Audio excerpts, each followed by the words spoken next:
adakah masalah yang biasa-biasa ni, kembung perut, selalu angin, sembelit ataupun lepas makan je memang pergi toilet, in the end boleh jadi kanser? Okey, kena berhati-hati. Saya ingin kongsikan pengalaman saya dengan pesakit yang saya baru rawat baru-baru ni. Beliau sebenarnya daripada kecil memuai besar setiap 2 minggu satu kali.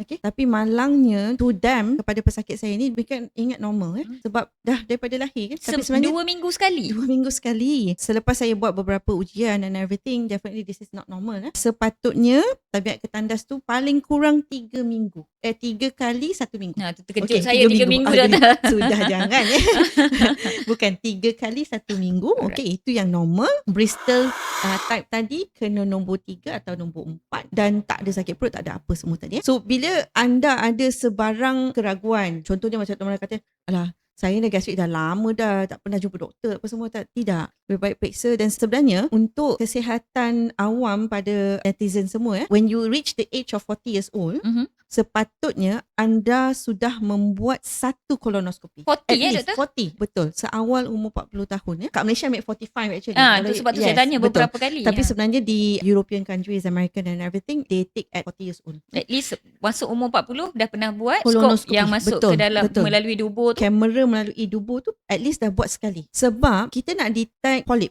Polip ataupun ketumbuhan yang kecil berada di dalam usus, di mana kalau kita biarkan lama-lama, ini yang boleh menjadikan kanser.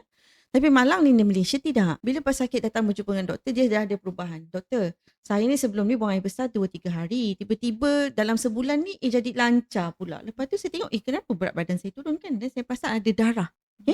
Dan bila berjumpa dengan saya, kita tengok dah kanser tu dah tahap ketiga, tahap keempat. Sedangkan bila mereka datang berjumpa dengan saya awal, kita boleh jumpa polip. Saya sebenarnya ada ramai pesakit yang datang dekat saya. Contohnya dia datang sebab datang accident. Right. Patah tulang rusuk semua. Tapi tanggungjawab saya sebagai seorang doktor, saya kena pastikan kesihatan yang menyeluruh. Saya akan bertanya, anda ni umur dah 50 tahun, pernah buat skop tak? Kata tak pernah. Dan saya buat skop kat atas pesakit ni, saya jumpa kanser tahap 1.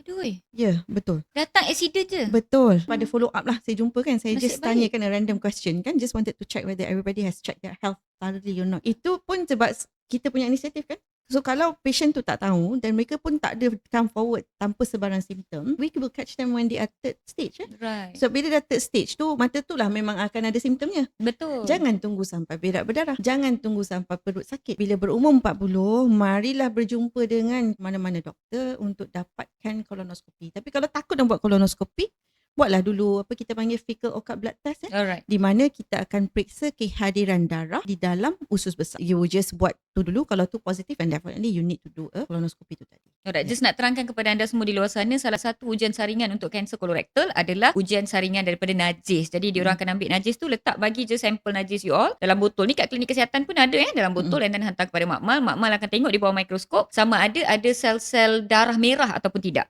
So kalau ada sel darah merah, kita menganggapkan bahawa sel darah merah yang ada di dalam najis itu datangnya daripada dinding usus, daripada usus. Maka langkah seterusnya adalah buat kamera masuk yang kat dalam dubur tu. So still kena buat kolonoskopi jugalah. Betul. Tu hanya ujian saringan lah. Yelah, kami doktor private kan. So bagi saya still better buat kolonoskopi. At least you nampak secara menyeluruh. Podcast berbentuk pendidikan kesihatan ini dibawakan khas untuk anda oleh Columbia Asia Hospital Ceras yang kini berada di bangunan baru yang lebih luas untuk keselesaan anda.